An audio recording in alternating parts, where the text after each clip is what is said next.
మనసంతా నువ్వే అనే కథను వినిపిస్తాను. రచన యశోదా పులుగుర్తి గారు. ఇక కథలోకి వెళదాం.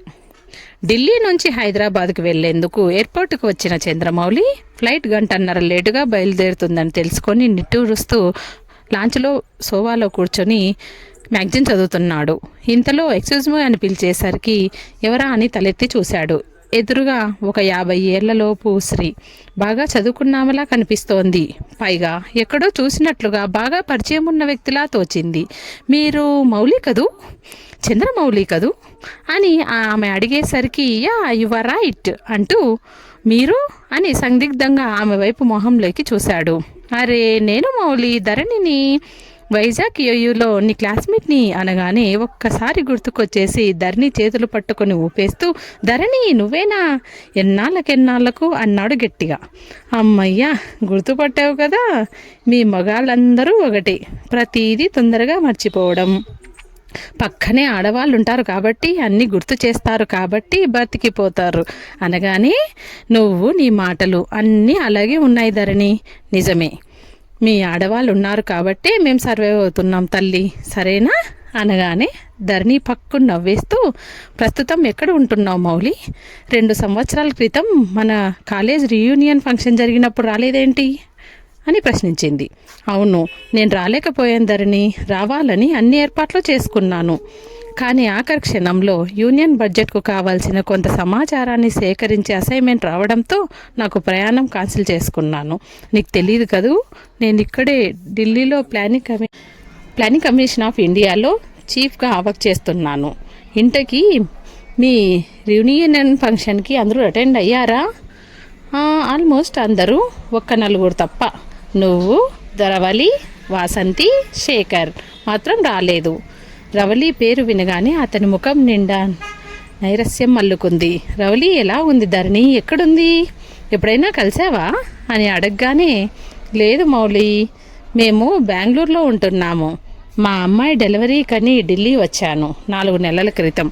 బెంగళూరు వెళ్ళిపోదాం అనుకుంటే హైదరాబాద్లో ఉంటున్న మా ఆడపడుచుకు ఆరోగ్యం బాగాలేదని తెలిసి తనని చూసిన వెంటనే బెంగళూరుకు వెళ్ళిపోవాలనుకుంటున్నాను. రీయూనియన్ ఫంక్షన్లో అందరూ కలిసినప్పుడు శ్రీరామ్ చెప్పాడు, రవలి హైదరాబాద్లో ఉంటోందని, భర్త చనిపోయాడని, ఒంటరిగా ఉంటోందని చెప్పాడు.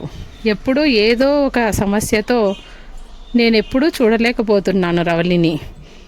చంద్రమౌళి, రవలి, హరిణి వైజాగ్లో చదువుతున్నప్పుడు క్లాస్మేట్స్. రవలి, మౌలి క్లాస్మేట్స్. ఒకరి పట్ల ఒకరికి అంతులేని ఇష్టం. రవలి చాలా అందగత్తె. ఎంతోమంది ఆమెతో స్నేహం చేయాలని ప్రయత్నించినా రవలి అందరితో దూరంగా ఉంటూ మౌలితో మాత్రం సన్నిహితంగా ఉండేది. యూనివర్సిటీ లైబ్రరీలో తరచుగా కలుసుకోవడం, సబ్జెక్టుల గురించి తలుచుకోవడం, గురించి చర్చించుకోవడం, ఎప్పుడైనా సాయంత్రాలు రామకృష్ణ బీచ్లో కలుసుకుంటూ సమయం గడిపేవారు. వారి స్నేహం విడివీయరాని బంధంగా ప్రేమ అలుముకుంది. ఒకరోజు సాయంకాలం ఇద్దరు బీచ్లో కలుసుకొని మాట్లాడుకుంటూ గడుపుతున్నారు. ఆ సంధ్యా సమయంలో ఆ బీచ్ అంతా మనుషులతో సందడిగా ఉంది. లైట్ పింక్ కలర్ ఆరెంజ్ చీరలో బంగారు బొమ్మలో ముగ్ధ మనోహరంగా కనిపిస్తోంది రవలి. సూర్యుని లేలేత కిరణాలు ఆమె చెక్కిలిపై పడి మరింత మెరుపు నీలుతున్నాయి. చెవులకు పెట్టుకున్న చిన్న చిన్న డైమండ్స్ మాట్లాడుతున్నప్పుడల్లా మెరుస్తూ ఆమె ముఖానికి వింత సోయగాన్ని అందిస్తున్నాయి. రవలినే చూస్తూ మౌలి మౌనాన్ని మగ్నం చేశాడు.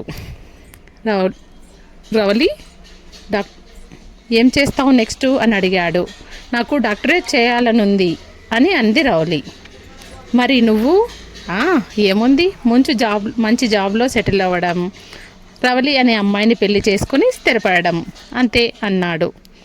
టీచింగ్ కంటే గవర్నమెంట్ సెక్టార్లో వర్క్ చేయాలని, సర్వీస్ కమిషనర్ అయితే MBA ఫైనాన్స్ చేయాలని అనుకున్నాను. నిన్ను పెళ్లి చేసుకోవడానికి అర్హత సంపాదించొద్దు అన్నాడు. చంద్రమౌళిని చూస్తూ పక్కు నవ్వింది రవలి. తప్పకుండా వస్తుంది చంద్ర, నీకోసం ఎన్ని యుగాలైనా ఎదురు చూస్తా అంటూ అతని కౌగిల్లో వాలిపోయిన రవలి అదరాలను సున్నితంగా స్పృశించాడు చంద్ర. అనుకున్నట్లుగా పరీక్షలు అయిపోవడం, మౌలికి గోల్డ్ మెడల్ రావడం జరిగింది. తర్వాత కొంతకాలానికి జరిగిన సర్వీస్ కమిషనర్ పరీక్షల్లో మౌలికి రావడంతో పోస్టింగ్ వచ్చింది. అంతవరకు ఇద్దరికీ మధ్య ఉత్తర ప్రత్యుత్తరాలు, ఒకరి గురించి మరొకరు తెలుసుకోవడం జరుగుతూ ఉంది. హఠాత్తుగా రవలి నుంచి ఉత్తరాలు ఆగిపోయాయి. మౌలికి కొత్త ఉద్యోగ బాధ్యతలలో కొంతకాలం బిజీగా ఉండిపోయాడు. తర్వాత అనుకోకుండా లెటర్ రవలి నుండి. ఉత్తరమంతా అక్కడక్కడ నీళ్లు పడినట్లుగా అక్షరాలు అలుముకుపోయాయి. చంద్ర, నీకిలా ఉత్తరం రాయాల్సిన పరిస్థితి రావడం నా దురదృష్టం. అనుకోకుండా కొన్ని అనివార్య పరిస్థితుల్లో నా వివాహం జరిగిపోయింది. మా అక్క సడన్గా అనారోగ్యంతో చనిపోయింది. మా పేరెంట్స్ తట్టుకోలేకపోయారు అక్క మరణానికి. అక్కకు 3 ఏళ్ల కొడుకు. అక్క మీద బెంగతో వాడు చిక్కి శల్యమైపోయాడు. వాడిని కాపాడుకోవడానికి తల్లిగా నేను వాడి బాధ్యతలను స్వీకరించాల్సి వచ్చింది. అర్థం కాలేదు కదా చంద్ర. నేను మా బావనే వివాహం చేసుకోవాల్సి వచ్చింది. మా అమ్మ నాన్నగారు నా కాళ్ళు పట్టుకునేంత పని చేసి మా బావతో బలవంతంగా పెళ్లికి ఒప్పించారు. ఏం చేయగలను చెప్పు చంద్ర. మా నాన్నగారికి మన ప్రేమ గురించి చెప్పారు. వాళ్ళు వినలేదు. సరిగ్గా ఇద్దరూ తమపై ఒట్టి వేయించుకొని ఒప్పించగలరు. ఎంత దుర్మార్గురాలనో కదూ. నిన్ను క్షమించమని అడగలేను చంద్ర. ఎందుకంటే నీది పెద్ద మనసు. నువ్వు నన్ను క్షమించేస్తే నేను జీవితాంతం గిల్టీగానే బతుకుతా. నన్ను క్షమించకు చంద్ర. మనసులో పెట్టుకో, క్షమించేయి నన్ను. నేను అంతటి పాపాత్మురాలనే. నీకెప్పటికీ ఏమీ గాని రవలి. కన్నీళ్లు పెడుతూ రాసిన లెటర్ అది. ఉత్తరం చదువుతూ మౌలి పెచ్చివాడయ్యాడు. లోకమంతా ఒకలాంటి నైరాశ్యం అలమటించింది. దాని ఫలితం తన దృష్టినంతా కెరీర్ మీద లగ్నం చేశాడు. అనుకున్న MBA చదివాడు. అంచెలంచెలుగా డిపార్ట్మెంట్ టెస్టులు రాస్తూ ఉద్యోగంలో ఉన్నత స్థానం సంపాదించాడు. తన జీవితంలో మరో అమ్మాయికి స్థానం ఇవ్వకుండా, పెళ్లి చేసుకోకుండా బ్రహ్మచారిగా ఉండిపోయాడు. తల్లి తండ్రి ఎంతగా నచ్చచెప్పినా రవలిని తప్ప మరొకరిని భార్యగా ఊహించుకోలేకపోయాడు. కొడుకు మీద బెంగతో అతని తల్లి తండ్రి తలుము చాలించారు. మౌలి ఒంటరివాయుడయ్యాడు. రౌలీ జ్ఞాపకాలను మర్చిపోవడానికి 24 గంటలు వర్క్లో మునిగిపోయాడు. ఇప్పుడు హైదరాబాద్కు కూడా సెమీ కండక్టర్ మ్యానుఫ్యాక్చర్ ప్రాజెక్ట్ నిర్మాణానికి కావలసిన సదుపాయాలు చూసుకోవడానికే హైదరాబాద్కి వచ్చాడు. ప్రభుత్వమే పంపించింది. మౌలి ఆలోచన నుండి బయటపడి, రవలి అడ్రస్ను తెలుసా ధరణి అని అడిగాడు మౌలి. తను బేగంపేట్లో ఆదిత్య అపార్ట్మెంట్లో ఒంటరిగా ఉన్నట్లు చూచాయిగా 2 సంవత్సరాలు ముందు శ్రీరామ్ చెప్పాడు. శ్రీరామ్ టచ్లో ఉంటే కాంటాక్ట్ చేయి మౌలి. ఎలాగైనా మా రవలిని కలుగు. ఎలాగైనా మీ ఇద్దరు బెస్ట్ ఫ్రెండ్స్ కదా అని చెప్పింది. నాకు టైం లేదు, నేను బెంగళూరుకి వెళ్ళాలి. ఫ్లైట్ ఈవినింగ్ ఉంది నాకు అని చెప్పింది.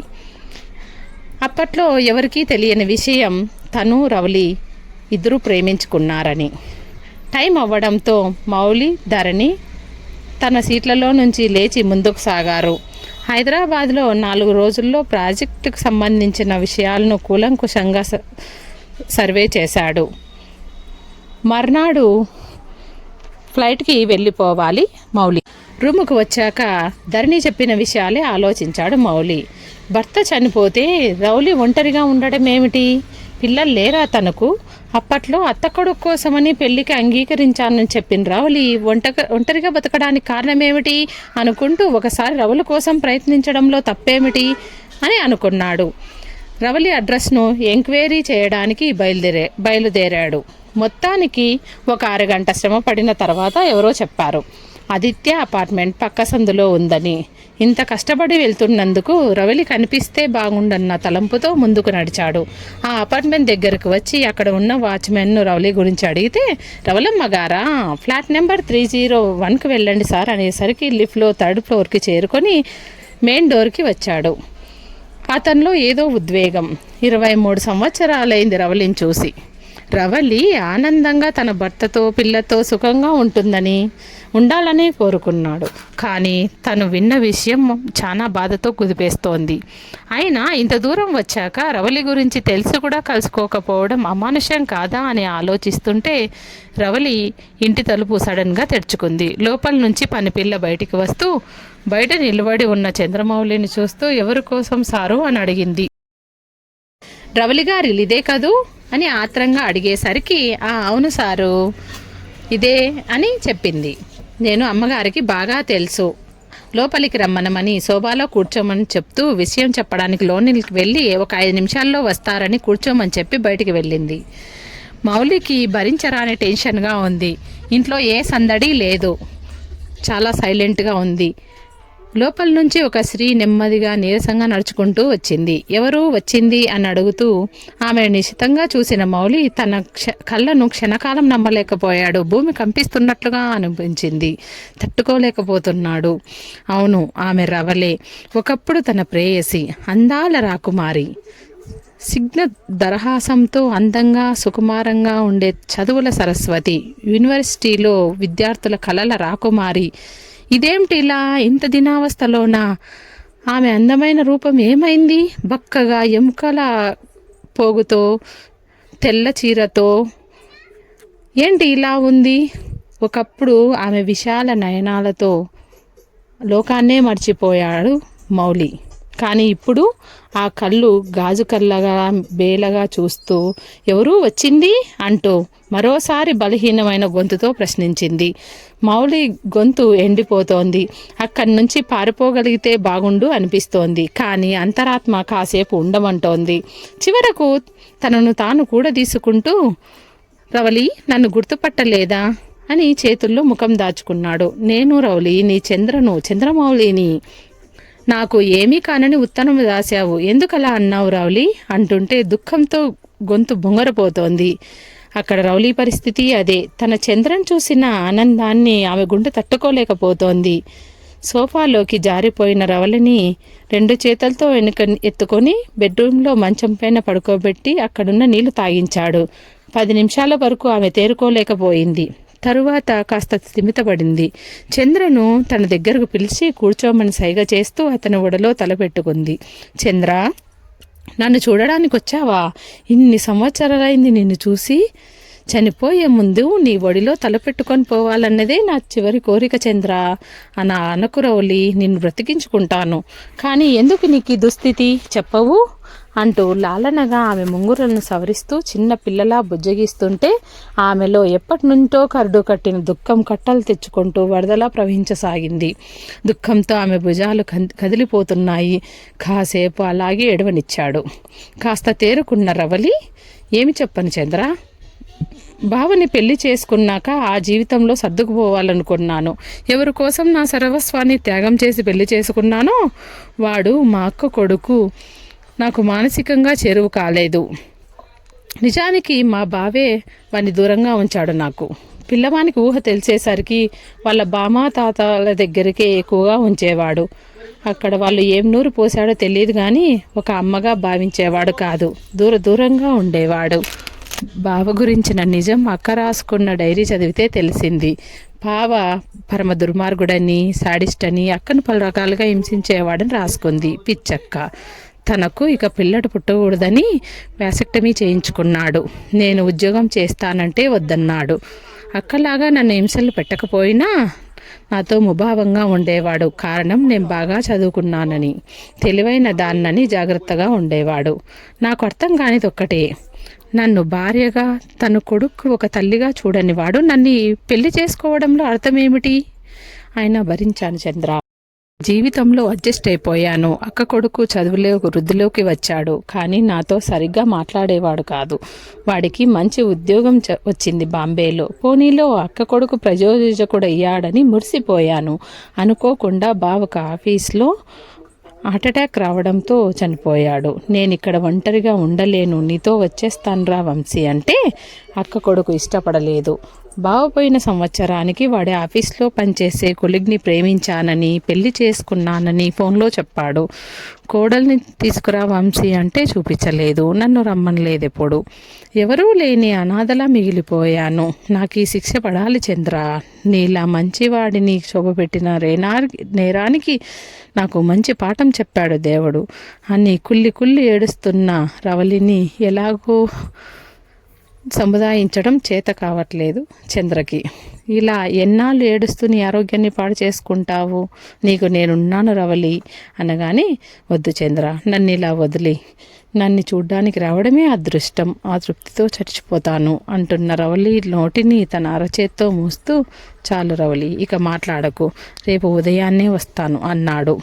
వెంటనే రవలి తన 2 చేతులతో గట్టిగా పట్టేసుకొని, వెళ్ళిపోతున్నావా చంద్ర? వద్దు, నన్నెప్పుడూ విడిచి వెళ్ళొద్దు, నువ్వు నాతోనే ఉండాలి అంటూ విపరీతంగా ఏడుస్తూ అతన్ని చుట్టుకుపోతూ మగతగా అతని వడిలో వాలి నిద్రలోకి జారుకుంది. ఆమె తలను తలగడ మీద పెట్టి సరిగా పడుకోబెట్టాడు. ఒక 10 నిమిషాలు గడిచిన తర్వాత పనమ్మాయి లోపలికి వచ్చేది చూసి, సార్,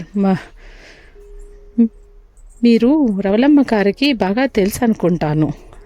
4 రోజుల నుంచి రవలమ్మ గారికి ఆరోగ్యం సరిగా బాలేకపోతే ఆమెకి రాత్రిళ్ళు తోడుగా ఉంటున్నాను అని చెప్పింది.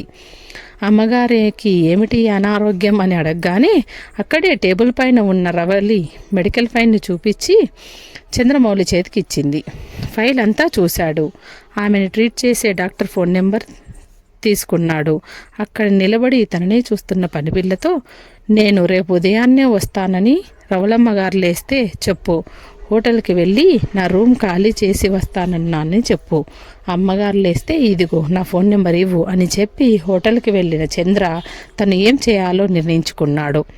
రవలి డాక్టర్తో మాట్లాడి ఆమె పరిస్థితిని గురించి అడిగాడు. చాలా బలహీనంగా ఉందని, డిప్రెషన్తో బాధపడుతుందని, ఇలా కొన్ని రోజులు గడిస్తే హార్ట్ వీక్ అయ్యే ప్రమాదం ఉందని, కొత్త ప్రదేశం, కొత్త మనుషులు మూలాన ఆమెలో కొంచెం మార్పు రావచ్చని చెప్పేసరికి గాడ్ అనుకున్నాడు. తన పై ఆఫీసర్తో మాట్లాడి ప్రాజెక్ట్ రిపోర్ట్లన్నీ మెయిల్లో పంపుతానని, తను రావడం 2 రోజులు ఆలస్యం అవుతుందని చెప్పాడు. మరుసటి రోజు ప్రొద్దున్నే 7 గంటలకల్లా రవలి ఫ్లాట్కి చేరుకున్నాడు. పనమ్మాయి అప్పటికే లేచి స్టవ్ మీద పాలు కోస్తోంది. చంద్రని చూడగానే, రాత్రి మీరెళ్ళాక అమ్మగారు లేచారు, మీ గురించి అడిగి చాలాసేపు ఏడ్చాడు అని చెప్పింది. ఈలోపు రవలి ఫ్రెష్గా స్నానం చేసి వస్తూ మౌలిని చూడగానే చాలా తప్పు చేసిన దానిలా తలదించుకుంది. అతనికి ఎదురుగా తల వంచుకొని కూర్చుంది. పనమ్మాయిని ఇద్దరికీ కాఫీ తెమ్మని పురమాయించింది. ఐఎమ్ సారీ చంద్ర, నిన్న సాయంత్రం నీతో చాలా సిల్లిగా ప్రవర్తించాను కదూ. నా అనేవాళ్ళు ఎవరూ లేక ఒంటరితనంతో కుమిలిపోతున్న నేను చాలా కాలం తర్వాత నిన్ను చూసేసరికి ఏదో తెలియని ఉద్రిక్తతతో తట్టుకోలేకపోయాను. ఆ ఆవేదనలో నీతో ఏమిటేమిటో మాట్లాడేశాను. క్షమించు చంద్ర. ఒకప్పుడు నిన్ను కాదని దూరంగా పారిపోతూ నీకు ఎప్పటికీ ఏమీ కాని చంద్ర అని నేను తిరిగి నిన్ను చూడగానే నన్నెప్పుడూ విలిచి వెళ్ళొద్దు, నువ్వు నాతోనే ఉండాలని ఏడ్చాను. ఎంత స్వార్థపరురాలిని. నీతో జీవితం పంచుకోవాలనుకున్న రవలి చనిపోయింది చంద్ర. చాలా తెలివైన దాన్ని అనుకునే నేను ఇలా ప్రాణం లేని మనిషిగా జీవితంలో ఓడిపోయిన దానిలా మిగిలిపోయాను. నా నుండి దూరంగా వెళ్ళిపో. నీకు భార్య, పిల్లలు, అందమైన జీవితం ఉంది. నా గురించి నా ఆలోచనలను ఇక్కడే వదిలేసి వెళ్ళిపో చంద్ర, మళ్ళీ రాకు అంటూ చేతుల్లో ముఖం దాచుకొని ఏడుస్తున్న రవలిని దగ్గరికి తీసుకుంటూ, ఏమన్నావు రవలి? నాకు అందమైన జీవితం ఉందా? ఎంత పొరపడ్డావు రవలి. నీతోనే నా అందాల జీవితాన్ని నిర్మించుకున్నాను. నువ్వు తప్ప నా మనసులో ఎవరిని నిలుపుకోలేకపోయాను. నేను నన్ను కాదని దూరంగా పారిపోయాను అనుకుంటూ ఎందుకు నిందించుకుంటావు?